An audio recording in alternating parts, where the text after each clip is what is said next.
My name is Danielle Brown, and this is my video response for Journal 1 prompt. I chose to do a video because it is outside my comfort zone and it is best that I get practice. So I'm going to start with briefly describing my fieldwork observation classroom and school setting. My fieldwork classroom is virtual as of the moment.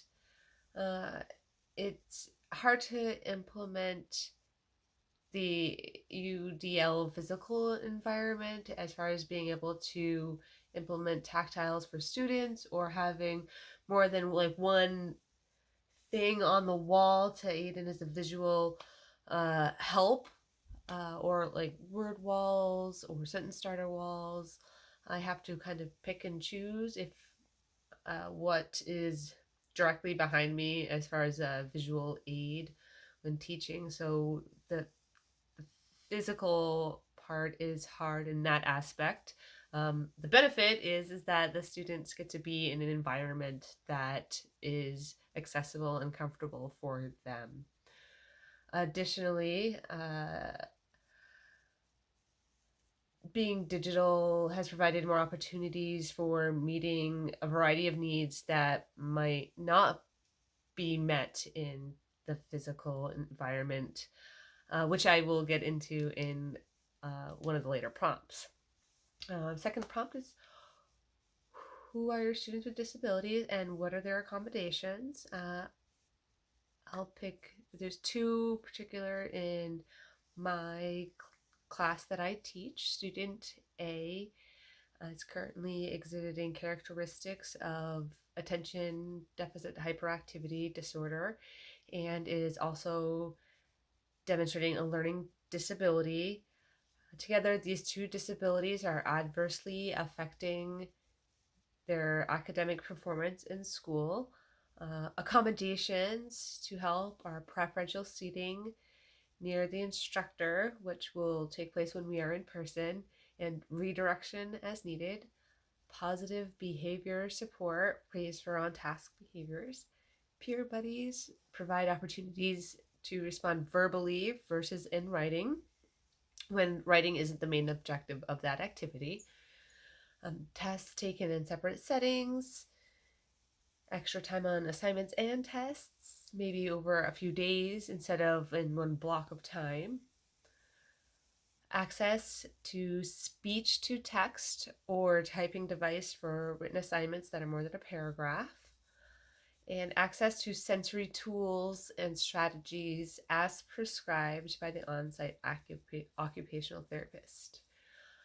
Student B has a health condition called neurofibromatosis type 1. This affects the color of the pigment in the skin and develops tumors on the nerves in the spinal cord and brain and other parts of the body, if I'm remembering correctly.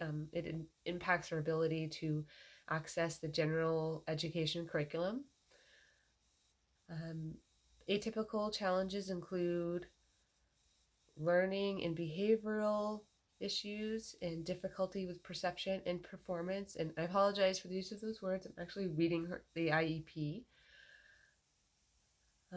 Difficulties with perception of performance and coordination difficulties. That part might sound a little off, but coordinating using the keyboard and having a camera on, and if you have a separate microphone, can be still troublesome in a virtual environment. Organizational challenges, memory difficulties, as well as impulsive, restless, and inattentive behaviors. Accommodations are access to type assignments and classwork as needed, provide additional support and extra time, shortened assignments for all classes, preferential seating close to the board to help with vision, extra time to complete the assignments to take the tests, multiplication charts for math, and directions repeated and broken down into simpler steps for assignments. Mhm. So the evidence for universal design learning I see in my setting uh, is we generally, when teaching, have visual depictions of what we were discussing as much as possible, whether it's slides or something posted behind us or a model we might, something physical to hold up for the students, uh, or various digital items. We generally like to have that to go along with any lectures, especially lectures that we have.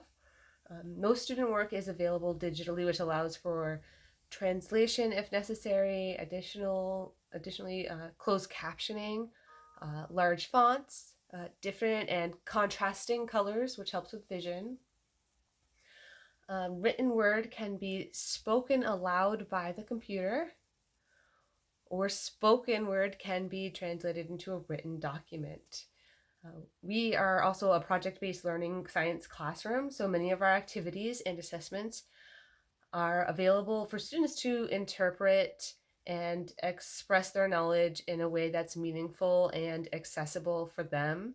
We generally set up parameters and a rubric so they have guidelines, but generally we allow them to express in a way that works for them. Additionally, if a student does not have access to the internet, or digital copies of all of our assignments are available to be printed. We try to make all of our work easy to translate from digital to print or print to digital, since we are been going back and forth on whether when we're going back to class or not. And I specifically mention this because I believe that socioeconomic studies can be debilitating. I grew up extremely poor and was not able to do many things because of that. But moving on to that, next prompt, additional strategies that could be used in this setting and are currently underutilized is recording of our lessons daily for students who may not have access to the internet that day, or they're sick or something else comes up. Students who need information broken down into chunks. Students may have a hard time concentrating for any long period of time. Those who are listening for pronunciation and the meaning of the word, not just the directions, or taking notes while listening to someone talk can be a challenge for the best of us. So, especially those who are audio learning, is having having the videos to be able to go back and watch at your own pace would be extremely beneficial. I mean, students who are visual learners might not be able to write it down at that moment, and like we all have multiple intelligences, so one may be stronger than another. So having that video, if you're visual learner, being able to go back and write it down, or if you're more of an audio learner, going back and being able to watch and participate in that manner would be helpful. Additionally, having access to the taped recordings of class can help students who may be working through concrete operational stage. Opportunities to rewatch, to listen to discussions in class may support through organization and logical reasoning as per Piaget's theory on cognitive development. And finally, considering my future classroom, I'm currently in middle school and I love it. And I think that maybe I'd like to go to high school. The challenges I see are the larger class sizes, and with that, a wider variety of individual needs, and being able to really meet those needs in a meaningful way.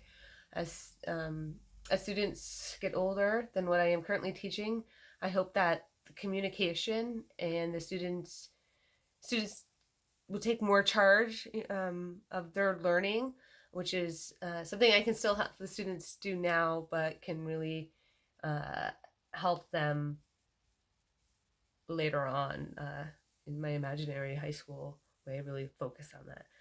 And I think that's about it. So thank you so much.